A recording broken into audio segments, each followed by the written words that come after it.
नमस्कार। मेरा नाम है प्रशांत और आप देख रहे हैं ATV news India. ATV news India जब हमने शुरू किया था तो इंटरव्यूज की कड़ी शुरू करने का हमने एक सिलसिला जारी किया था, जिसमें हमने डिसाइड किया कि जो कैमरे के पीछे लोग रहते हैं, रिपोर्टर्स खासकर, उनको कैमरे के सामने बुलाया जाए और उनसे बातचीत करी जाए, क्योंकि कोई भी स्टोरी जो कवर करता है उसके पीछे बहुत सारी चीजें लगी होती है। कैमरा लगा होता है, उनका उनका स्ट्रेस लगा होता है, उनका टाइम मैनेजमेंट लगा रहता है।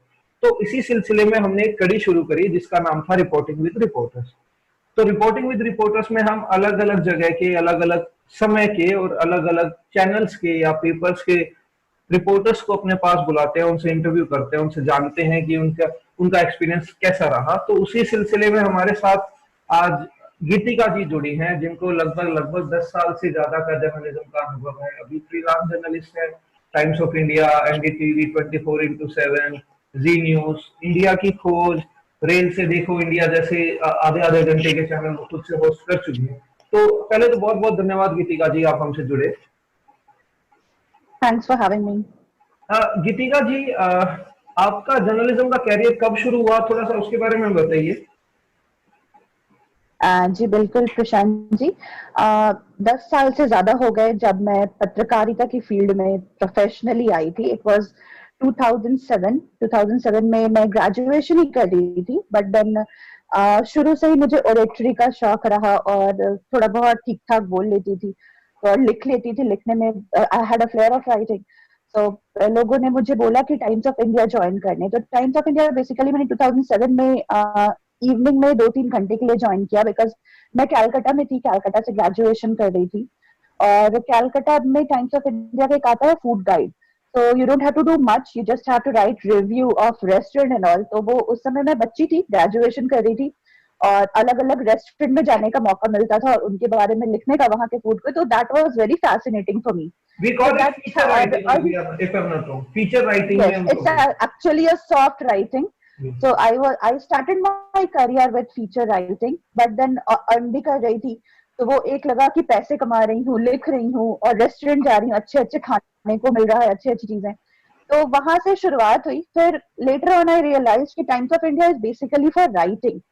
और मैं लिखती तो थी ही, but then I need to go on electronic media as well.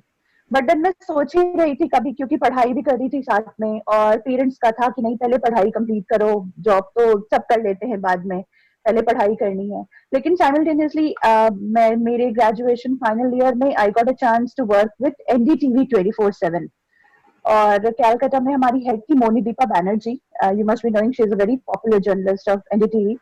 So I worked under her and she was my mentor, जिसने मुझे बहुत गाइड किया, जिन्होंने मुझे सिखाया कि जर्नलिज्म एक्चुअली होता क्या है।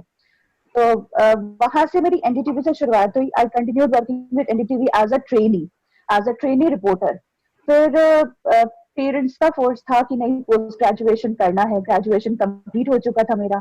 सो I shifted to Delhi for my post graduation. और पोस्ट ग्रेजुएशन के बाद the day I completed my post graduation, हमारा रिजल्ट भी नहीं आया था और उस दिन मेरी जी में मेरा इंटरव्यू मैंने दिया और Zee news I track that and I join Zee news. फिर जी न्यूज में एक लंबे समय तक रही, तब से लेकर के 2018 तक मैं जी न्यूज में रही। 2018 के बाद आई प्लान माई फैमिली और फिर आई रियलाइज कि taking care of baby is more important now than running for bytes for politicians. तो मैंने वो प्रेफर किया।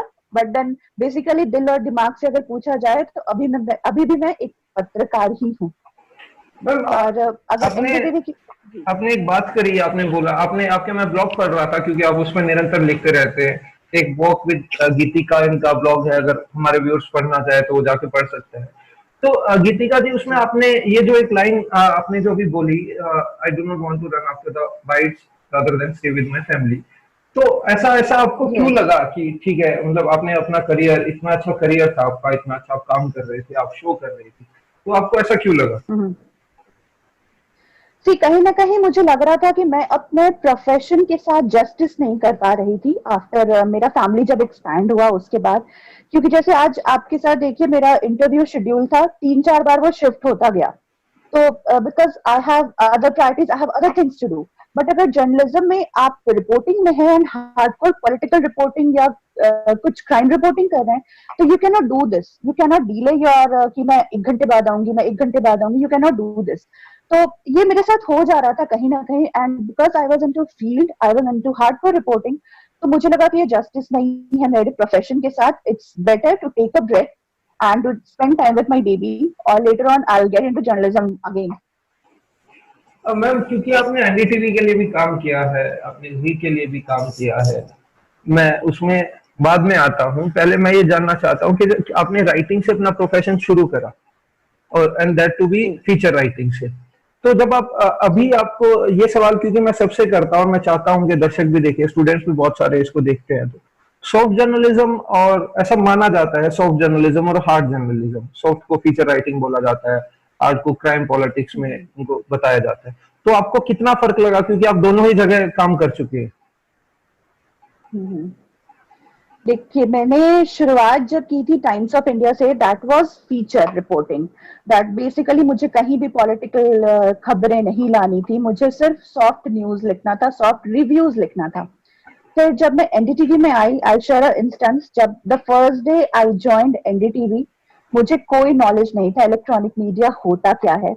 और the day I went, I entered my office, punch करना था, पंच करके एंटर किया, and Monika Banerjee was there.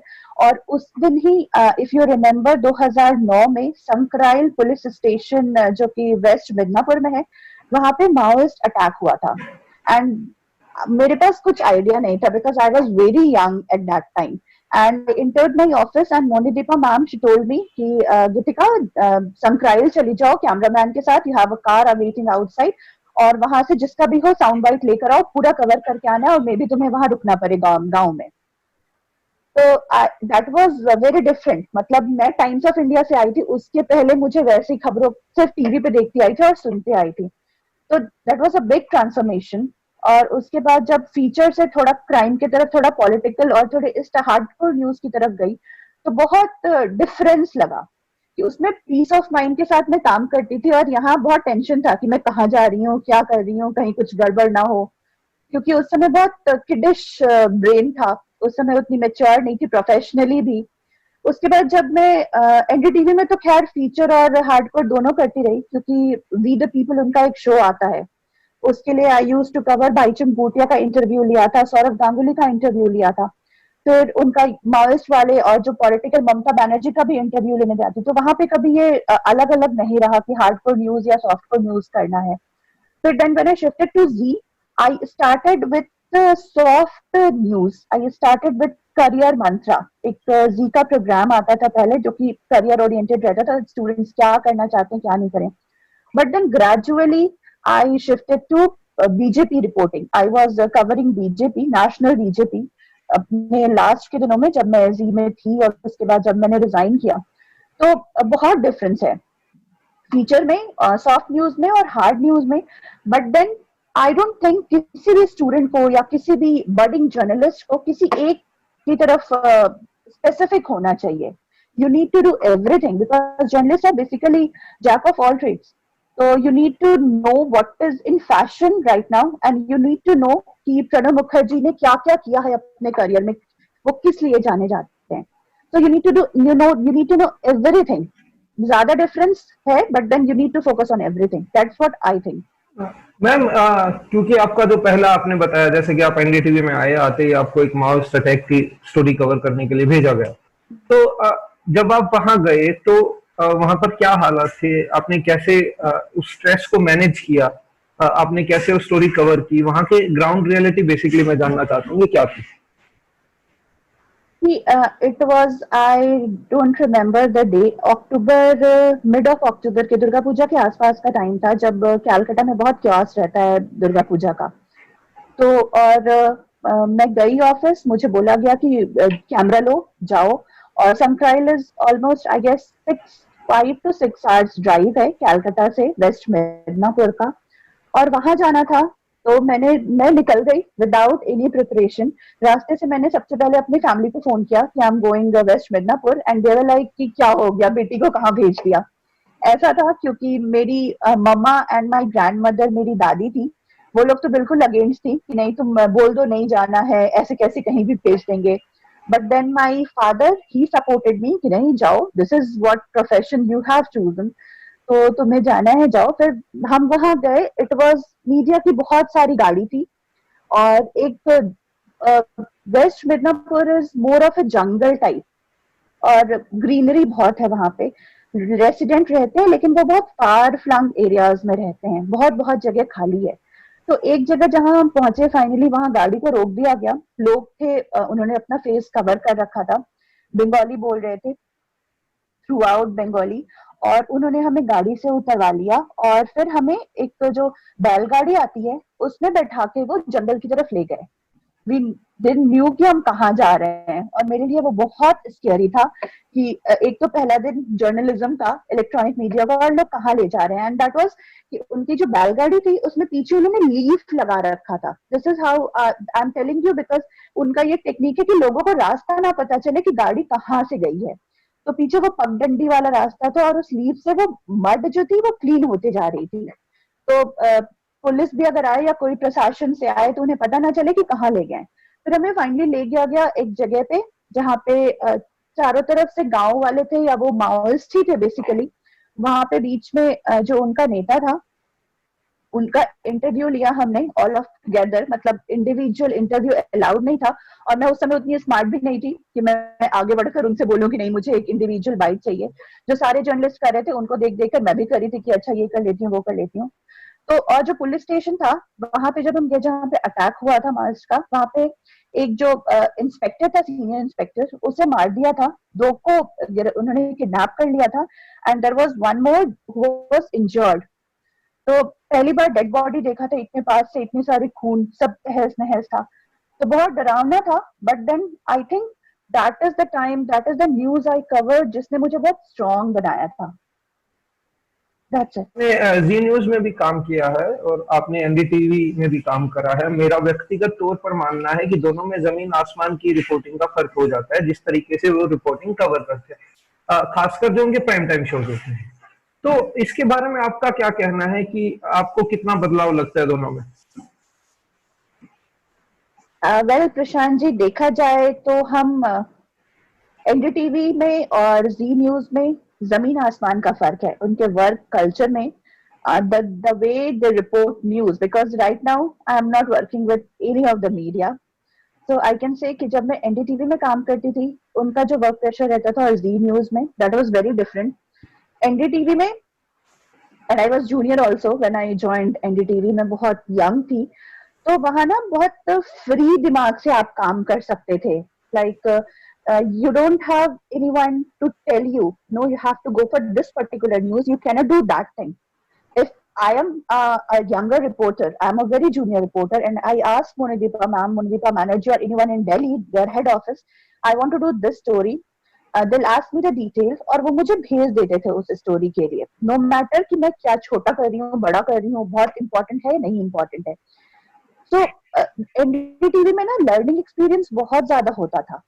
और अगर हम जी की बात करें, जी में भी नो डाउट बहुत लर्निंग एक्सपीरियंस है, but then they are very specific कि क्या न्यूज कवर करना है, क्या न्यूज कवर नहीं करना है। Hope you understand. तो इसीलिए न्यूज पॉइंट ऑफ व्यू से एनडीटीवी एंड जी में ये डिफरेंस है कि Zee news is very specific कि you need to cover this news and that's it, you cannot go beyond that. ऐसा कुछ है कि एनडीटीवी सिर्फ सिर्फ क्रिटिसाइज करने के लिए ही है? बहुत सारे जर्नलिस्ट जो हैं, बड़े जर्नलिस्ट, वो ऐसा बोलते हैं जर्नलिस्ट के, जर्नलिस्ट का काम यही होता है कि वो क्वेश्चन करे गवर्नमेंट से, पर एनडीटीवी मोस्टली क्वेश्चन ही करता है, वो पॉजिटिव साइड बहुत कम दिखाता है। ऐसा कुछ है? ऐसा उनकी कुछ पॉलिसीज में है? नहीं, उनकी पॉलिसी में ऐसा बिल्कुल भी नहीं है।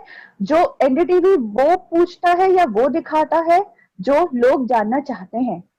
तो लोग अगर मेरी बारे में मेरे से पूछिए, अभी तो मैं आम जनता हूँ, अगर मुझे सुशांत सिंह राजपूत के केस में कुछ सवाल करनी है तो NDTV will ask all those question जो आम जनता को पूछना है। और अगर जी न्यूज की बात करें तो उनका एक स्पेसिफिक पॉइंट है, वो भी आम जनता को कैटर करती है, लेकिन उनका एक स्पेसिफिक पॉइंट होता है। तो मुझे नहीं लगता, मतलब मुझे लगता कि देयर इज नो पॉलिसी कि हमें सिर्फ क्रिटिसाइज करना है, एनडीटीवी का ऐसा कोई पॉलिसी नहीं है।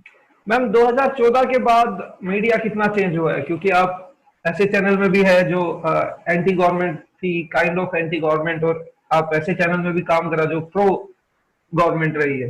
तो 2014 के बाद लोगों का मानना है कि मीडिया बहुत चेंज हुआ है, उसमें मैं भी आता हूँ। तो आपको क्या लगता है, 2000 के इलेक्शंस ने काफी कुछ बदल दिया? जी हाँ, बहुत कुछ बदल दिया है। और अब media houses are more of a what से medium to speak what political parties want them to say. 2014 के बाद तो ये चेंज आई है।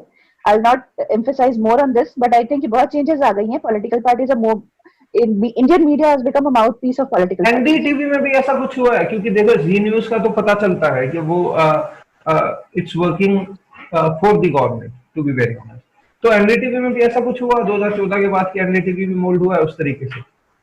2014 के बाद मैं तो एनडीटीवी के साथ थी नहीं। 2014 के पहले से मैं जी के पर साथ आप अभी भी एज ए जर्नलिस्ट हो, आप एक एनालिस्ट भी हो, आप क्रिटिक भी बन सकते हो, तो इसीलिए मैं जानना चाहता हूँ कि आपका व्यू क्या है। वेल मैं ज्यादा कुछ नहीं बोलूंगी, बट देन एनडीटीवी में क्या चेंजेस आए, आई हैव नो आइडिया। मैं जी के साथ थी 2014 के पहले से 2014 के बाद तक, और मुझे वर्किंग गवर्नमेंट में ज्यादा कुछ चेंजेस लगा नहीं जी के साथ काम करते हुए। क्योंकि आप 2014 के बाद जी के साथ थी, तो ऐसा कुछ हुआ है कि आपको पर्टिकुलरली बोला गया हो कि आपको प्रो गवर्नमेंट स्टोरीज ही ज्यादा करनी है या एंटी गवर्नमेंट स्टोरीज कम करनी है, जैसा कि उनके प्राइम टाइम शोज में भी देखते हैं? नॉर्मली ऐसा कुछ होता है, लोगों को रोक दिया जाता है कि गवर्नमेंट के खिलाफ नहीं बोलना? नहीं, ऐसा कुछ भी नहीं है। हमारा काम रहता था फील्ड में खबरें कलेक्ट करके लाना का, दिखाना नहीं दिखाना वो ऊपर वाले डिसाइड करते थे, बट हम तो सारी खबरें कवर करते थे। आपको रोका नहीं जाता था स्टोरीज किसी को कवर करने से? पर वो स्टोरी इतनी चलती थी, इस पर तो सवाल रहता था। हाँ, वो तो हमें भी नहीं पता रहता था क्या चलनी है क्या नहीं, बट देन हमें कभी मना नहीं किया किसी ने कि you have to cover this story, you have to cover that story. So हमें जो भी मिलता था हम वो करते थे। और खबरें चलाना तो फिर आगे बहुत चीजें डिपेंड करती हैं, विजुअल्स कैसे हैं, खबर कैसी है, कितना ऑथेंटिक है। तो it all depends on higher level, not on us. Ma'am पहले, क्योंकि आप आपको 10 साल का एक्सपीरियंस है, तो आप बता सकते हैं। अभी तो फैक्ट चेक के लिए गूगल है, ऑल्ट न्यूज है, बहुत सारी आप गूगल पे उसको रीचेक कर सकते हो। तो पहले जो फैक्ट चेकिंग होती थी न्यूज की कि ये फेक न्यूज ना हो, तो उस पर आप लोग कैसे काम करते थे? हमारे पास जब इनिशियल डेज में मैं एनडीटीवी के साथ थी या टाइम्स ऑफ इंडिया में, तो मैं फीचर राइटिंग में थी। तो हम जाकर देखते थे वो, अगर restaurant, because I told you I was into food review writing, I was in times food guide. तो उसमें तो ये उतना मैटर नहीं करता, क्योंकि हम हर जगह जाते थे, उनका रिव्यू लेते थे और खुद जैसा एक्सपीरियंस होता था वो लिखते थे। हाँ, ये था कि हम बेसिकली पॉजिटिव पॉइंट्स ज्यादा देते थे। अगर एनडीटीवी की बात करें तो एनडीटीवी में ऑलरेडी जो हम न्यूज कवर करते थे उनकी ऑथेंटिसिटी होती थी, वो ऑथेंटिक न्यूज होता था, तभी हमें वहां भेजा जाता था। और एक बार if I went there, it's my duty कि वो न्यूज सही हो, हम उसे हर एंगल से जांचते थे, उसके बाद ही हम वो रिपोर्ट करते थे। अगर हमें वहां जाकर लगा, अगर दिल्ली से खबर आई है कि हमें ये न्यूज कवर करना है, लेकिन हमें वहां जाके लगा कि नहीं, this is not true, then we reported back और हम वापस आ जाते थे। तो इट्स बेसिकली पहले के समय में ये रिपोर्टर्स पर डिपेंड करता था कि आप अपने सोर्स और आप अपने नजरिए से आप कैसे पता करते हैं कि कोई न्यूज कितना सही है कितना नहीं। It all depends on reporters. Ma'am आपसे जब मैं बात कर रहा था, आपने एक स्पेशल जिक्र किया मोदी विजिट कश्मीर, तो इसके बारे में मुझे थोड़ा सा बताइए कि मोदी कश्मीर विजिट के बारे में थोड़ा। I don't remember. It was 2014 और 2015 जब मोदी कश्मीर गए थे, 15 I guess। जी 15। तो उस समय I went, 15 में था, तो उस समय we went कश्मीर, और we were supposed to stay in Srinagar में, जहाँ पे उनका भाषण भी होना था, हुआ था। तो लेकिन हमारे रिपोर्टर्स जो वहाँ के लोकल थे, उन्होंने हमें गाइड किया कि no, it's better to stay in Anantnag rather than Srinagar। तो ऐसा क्यों? हमने बहुत ऑब्जेक्ट किया था।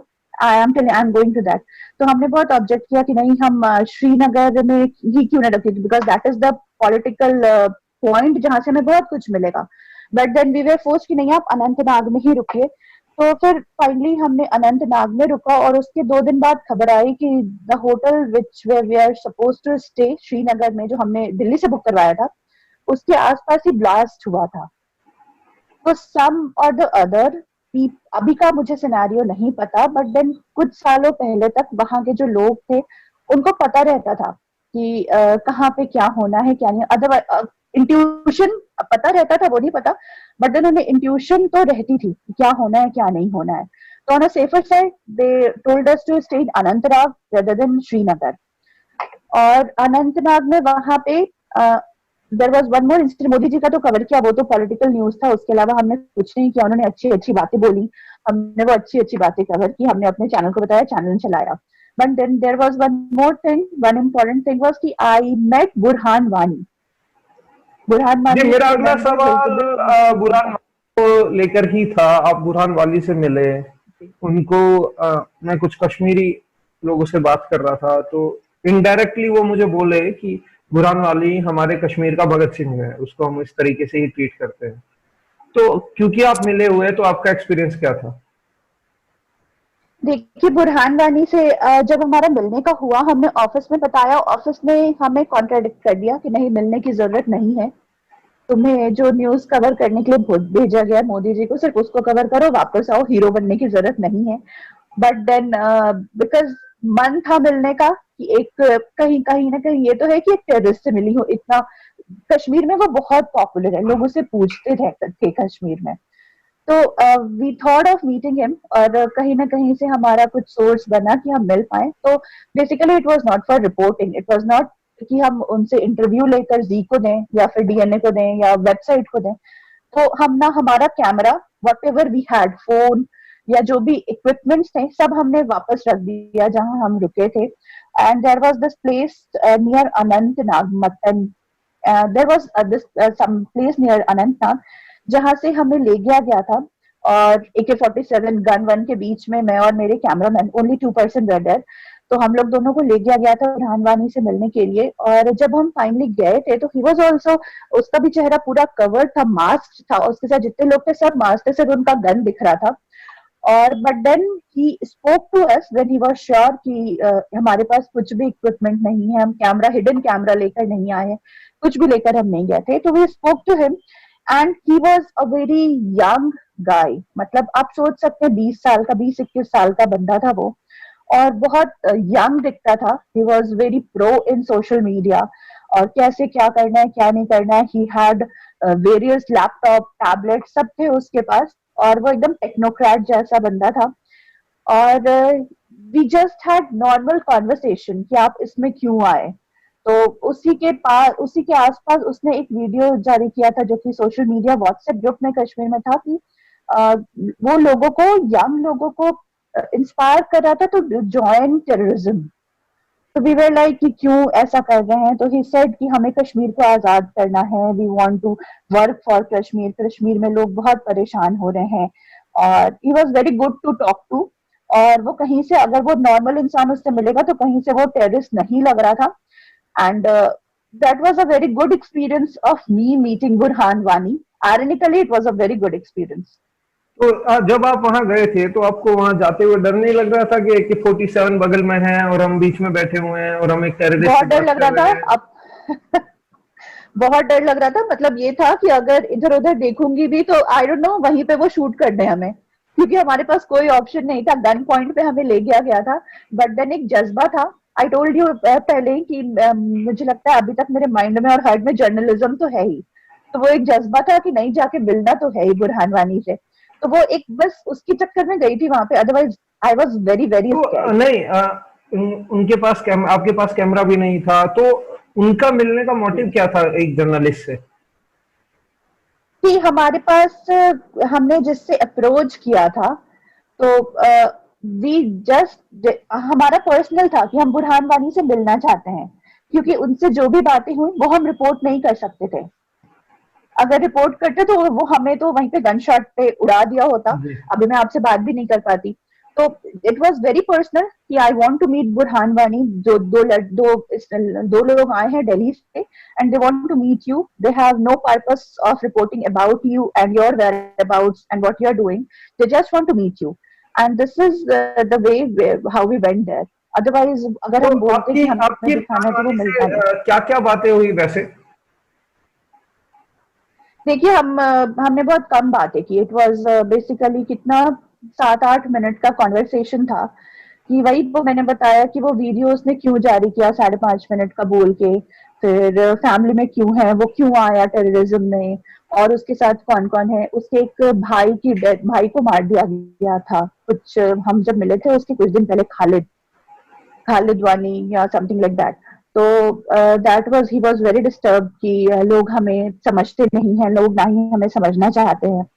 तो it was basically of the record थी सारी चीजें कि उसके बारे में, उसकी लाइफ के बारे में, वो टेररिज्म में क्यों आया, वो क्या करना चाहता है, बस ये सारी चीजें थी। मैम, बहुत सारे रिपोर्टर्स अपनी जिंदगी में बहुत सारी स्टोरीज करते हैं, पर कुछ स्टोरीज से इम्पैक्ट होता है। तो आपको क्या लगा है कि आपकी कौन सी स्टोरी ऐसी थी जिससे आपको लगा कि इम्पैक्ट हुआ है? इम्पैक्ट हुआ मतलब सोसाइटी पे इम्पैक्ट हुआ या मेरे पे इम्पैक्ट हुआ, आप मेरी लाइफ पे? दोनों पर आप बता सकते हैं अगर ऐसा कुछ हुआ जिसमें आपको लगा कि हाँ, इससे कुछ चेंज मेरे में भी हुआ या सोसाइटी में मैं इस स्टोरी को कवर करके चेंज ला सकती थी या लाया है। देखिए मेरे पे इम्पैक्ट हुआ, I did a story, I don't know if उसका यूट्यूब लिंक होगा या नहीं, that was a feature story, Mother's Day special story था। I did that back in 2014 में, 2014 या 15 में, it was for Zee News. जब मैं गई, एक ओल्ड एज होम था, वहां गई और वहां पे पेरेंट्स थे बहुत सारे बूढ़े, और उनको कवर करने गई और उनका जो हालात, उनके जो हालात थे वो देखकर आई वॉज वेरी डिस्टर्ब। और खैर मैं बहुत स्ट्रांग हूँ, रोना आया नहीं वहां पे, बट देन जिसने भी वो स्टोरी देखी थी, they were very they all went very disturb कि ऐसा भी होता है। मतलब बच्चे, अच्छे खासे वेल टू डू फैमिली के बच्चे अपने पेरेंट्स को वहां छोड़कर आए थे, और मैं भी गई, लोग मुझे इतने अच्छे से कंसीडर कर रहे थे एज अ डॉटर कि आओ बैठो, हमारे से बात कर लो, मेरे से बात कर लो। So that was a story that is very close to my heart, and I that impacted me कि पेरेंट्स के साथ कभी ऐसा नहीं करना चाहिए, जिन्होंने आपको गोद में खिलाया है उनके साथ कभी ऐसा नहीं करना चाहिए। That is a story that impacted a lot on me. और अगर सोसाइटी की बात करें तो कभी ऐसा सोसाइटी मूव ऑन करने वाला तो स्टोरी मैंने किया नहीं है, नॉर्मल स्टोरीज कवर की हैं। बीजेपी को कवर करके या फिर क्राइम को कवर करके आप सोसाइटी को तो मूव नहीं कर सकते हो, ना ही मैम, सोसाइटी को इम्पैक्ट कर सकते हो। क्योंकि आपने 2014 के बाद का बीजेपी देखा है, उससे पहले का बीजेपी देखा है, ऐसा क्या बदलाव हुआ? आपको क्या लगता है कि मीडिया का कितना रोल रहा है इलेक्शंस में या बीजेपी की जीत में? बहुत ज्यादा रोल रहा है, that's what I will say, बहुत ज्यादा रोल रहा है। तो इसमें आप किसका मानते हैं सबसे ज्यादा रोल किसका रहा? प्रिंट मीडिया का, इलेक्ट्रॉनिक मीडिया का या सोशल मीडिया का? Social media is a new, 2014-15 में तो नहीं, 15 के बाद वो प्रोमिनेंट हुआ है, but then electronic media plays a major role, that's what I think. चलिए, आप एक्सप्लेन नहीं कर रही हैं बहुत सारी चीजें, मैं समझ सकता हूँ।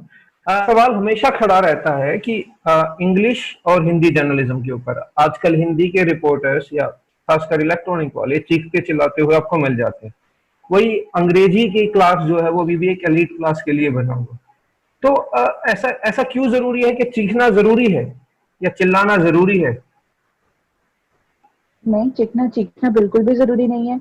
आप मेरी जितनी भी रिपोर्टिंग देखेंगे उसमें मैं चीख नहीं कही नहीं रही हूँ, मैं बहुत कामली बोल रही हूँ। और चीखना बिल्कुल जरूरी नहीं है, क्योंकि अब जो दर्शक हैं, जो हमारे जैसे दर्शक हैं, वो चीखने वाले चैनल्स को तुरंत बदल देते हैं कि ये चीख रहा है, इसे नहीं देखना। तो अब रिपोर्टर्स भी कहीं ना कहीं समझ गए, अब जो चीखते हैं मेनली वो डिबेट में जो हिस्सा लेने आते हैं, पॉलिटिकल पार्टीज के रिप्रेजेंटेटिव, या वो बेसिकली चीखते हैं, कुछ एंकर्स भी चीखते हैं। बट देन अब ये थोड़ा कम हो गया कि इंग्लिश अगर मीडिया एक दो भी चैनल को छोड़ इंडिविजुअली। दिया जाए तो उसके अलावा मैं बात करता हूँ। हाँ, तो चीखना चिल्लाना हो रहा है, but I don't think that is at all required. Because अब जो व्यूअर्स हैं, जो दर्शक हैं, वो इतने स्मार्ट हैं कि अगर एक चैनल पे अगर एंकर्स या जो भी डिबेट में गेस्ट आए हैं वो चिल्ला रहे हैं, तो they will not think a second to switch the channel. Ma'am पर और अगर कुछ स्विच भी एक हो रहा है, पर्टिकुलर, अगर अगर आप स्विच भी हर कर रहे जगह हो, लोग चिल्ला रहे हैं। हर जगह लोग चिल्ला रहे हैं और सेम चीज बार बार उठ रही है, तो ये एक किस्म का हाँ प्रोपेगेंडा चल रहा है हर चैनल पर। आप स्विच भी करते हो उस चैनल पर भी वही, आप दूसरे पे स्विच करते हैं उस पर भी वही, जी तो फिर इससे बट बचा देन देयर कैसे आर जाए? Still few channel, there are still few channels जिसमें लोग चिल्लाते नहीं है, एंकर्स एटलीस्ट चिल्लाते नहीं है। तो you need to show that. और चिल्लाना बिल्कुल भी जरूरी नहीं है। अब पहले हो सकता है व्यूअर्स को इम्पैक्ट करने के लिए चिल्लाना जरूरी होता था, but I think viewers are very smart now and they have they have access to lots of news from various other sources। तो उनको चिल्ला के आप इम्प्रेस या चिल्ला के उन पे इम्पैक्ट बिल्कुल भी नहीं कर सकते, इसलिए चिल्लाना इज मैम नॉट क्या जर्नलिज्म। चिल्लाने से चैनल का टीआरपी बढ़ता है, ऐसा कुछ है? क्योंकि अभी जैसा हमने देखा कि रिपब्लिक नंबर 1 आया है, तो अब वो बाकी चैनल को बहुत बुरा बुरा बोल रहा है, ये तक वाले, ये आज तक वाले, ये सोचते थे ये हम डर जाएंगे, वो महाराष्ट्र गवर्नमेंट को बार बार क्वेश्चन कर रहे हैं। और ऐसा हो रहा है कि हमारे जीडीपी के ऊपर उनका कभी तक डिबेट नहीं हुआ है मेरे हिसाब से, अगर हुआ भी तो एक या दो हुआ है। या हमारे जो कोरोना के जो 90,000 से ऊपर डेली केसेस आ रहे हैं उसके ऊपर बात नहीं हो रही है। तो ये जर्नलिज्म हमें किधर लेकर जा रहा है एक्चुअली? बेसिकली जर्नलिज्म अब जो है वो मोर ऑफ ए बिजनेस है। अगर हम इलेक्ट्रॉनिक मीडिया की बात करें तो it's more of A business, more of a competition, कि मेरा काउंटर पार्ट कैसा कर रहा है, हम उससे ज्यादा कैसे। आपने जैसे चिल्लाने की बात की, तो अगर उसके प्राइम टाइम का एंकर ऐसे चिल्ला रहा है तो हमारे प्राइम टाइम का एंकर चिल्ला क्यों नहीं रहा? अगर चिल्ला नहीं रहा तो let's switch over the anchor. तो अब it's more of a competition. और इस कंपटीशन का हिस्सा बने रहने के लिए लोग ब्लेम गेम खेलते हैं। अगर हम रिपब्लिक टीवी की बात करें तो कहीं ना कहीं उन्होंने, जो आम जनता है उनका, जो सुशांत सिंह राजपूत के केस की आपने बात की, तो जो आम जनता का व्यू है उसको पकड़कर, लोगों की नब्ज को पकड़कर उन्होंने इस पर रिपोर्टिंग की है। भले ही उन्होंने कोरोना और बाकी सब चीजें, पॉलिटिकल जो इम्पैक्ट है उसको अभी ताक पे रख दिया, साइड में रख दिया है, सिर्फ सुशांत सिंह राजपूत पे फोकस कर रहे हैं। बट देन अगर वो दूसरे मीडिया को ब्लेम कर रहे हैं तो ऐसा नहीं है कि दूसरे मीडिया उनको ब्लेम नहीं करते हैं। This blame game is a part of media reporting now. So this has become a very, it's more of a business than a journalism. Ma'am क्योंकि आप फेमिनिज्म पर आप भी लिखते हैं, आपके ब्लॉग्स में पढ़ रहा था, तो अभी जो रिया का केस हो रहा है इसमें जेंडर ट्रोलिंग बहुत ज्यादा हुई है, जो मैं देख रहा था स्पेसिफिकली। वो मुस्लिम है या नहीं है, गिरफ्तारी हो रही है या नहीं हो रही है, वो बात की बात है।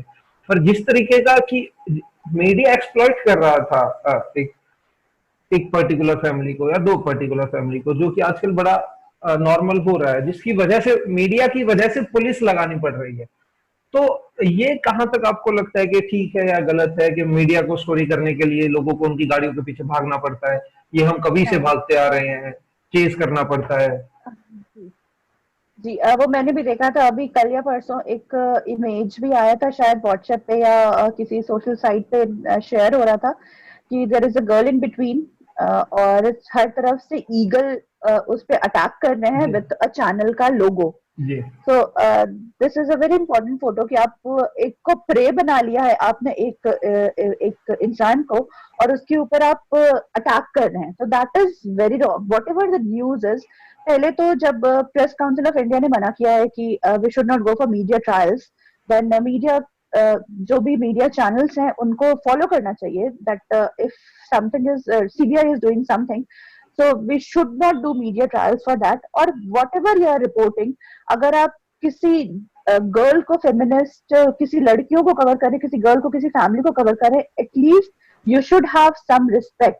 वो एक्यूज हैं, वो एक्यूज नहीं है, that is yet to be decided. So if you have some humanity, you should respect a woman. You should not consider her कि नहीं हमारा प्रे है, वो हमारा चारा है, हमें उसे अटैक करना ही है। That's very wrong. और मुझे देखकर बहुत बुरा लगता है जब मैं न्यूज चैनल पे देखती हूँ कि लोग, रिपोर्टर्स गाड़ी के पीछे भाग रहे हैं कि नहीं 2 मिनट भाई, 2 मिनट बोल दीजिए, 2 मिनट बोल दीजिए। और आपका क्या कहना है? That is very wrong. अगर if you are a journalist, I understand, you are working for TRP, I understand, but then at the same time you are a human being, and जिसको आप परेशान करें, that is also human being. You should respect individual person as well. Ma'am देखिए, media का कोई ऐसा कोई golden period तो रहा नहीं है, चाहे वो 2000 से पहले का हो, 2014 से बाद का हो, कभी कभी है। पर मैं जैसा, क्योंकि मैं एक मीडिया का विद्यार्थी रहा हूँ, अभी भी हूँ, मैं अभी भी मीडिया स्टडीज में मीडिया को पढ़ता रहता हूँ, जर्नलिज्म को पढ़ता रहता हूँ। तो मीडिया एथिक्स में आपको क्या लग रहा है कि कितने चेंजेस आ गए हैं और हम किस ओर जा रहे हैं? मीडिया एथिक्स कभी 100% फॉलो नहीं हुआ। वो आप इमरजेंसी के समय की बात करें या अभी की बात करें, right from then till now, जब आप इमरजेंसी के समय भी आप मीडिया को ब्लॉक कर सकते थे, और अभी का समय है कि जब आप मीडिया को मॉडिफाई कर सकते हैं कि नहीं, आपको ऐसा ही दिखाना है। तो media ethics is more of a theoretical, और वो कुछ जर्नलिस्ट और कुछ मीडिया पर्सन के लिए है जो मीडिया एथिक्स को फॉलो करते हैं। अदरवाइज अगर आप एज अ होल देखें तो मीडिया एथिक्स न तब फॉलो होता था, न अभी 100% फॉलो होता है। वो कुछ चीजों में है जहाँ पे हमें पिक्चर्स को ब्लर करना है, जहाँ हमें कुछ जो माइंड बॉगलिंग इमेजेस हैं वो हम नहीं दिखा सकते हैं, वो हम नहीं प्रिंट कर सकते, वो सारी चीजें फॉलो हो रही हैं। लेकिन this is not what media ethics is all about. Media ethics में बहुत सारी चीजें हैं, और आई डोंट थिंक ना वो कभी फॉलो हुआ था ना अभी हो रहा है, और आगे का तो I don't know, I have no idea आगे क्या होना है। ठीक है गीतिका जी, बहुत बहुत धन्यवाद आपका। आपके बहुत सारे सवाल हमने आपसे पूछे, मैंने अपने व्यक्तिगत सवाल भी अपने सवालों के बीच में लगाकर आपसे पूछे। आपने सब सवालों का बहुत अच्छे से उत्तर दिया, हमें बताया कि हम मीडिया किस तरफ था, किस तरफ है और किस तरफ जाने वाला है। आपने मीडिया एथिक्स के बारे में भी हमसे बताया। बहुत बहुत शुक्रिया गीतिका जी। Thank you so much Prashant ji, बहुत अच्छा लगा आपसे बात करके, आपके चैनल पे आकर, and all the best for your future.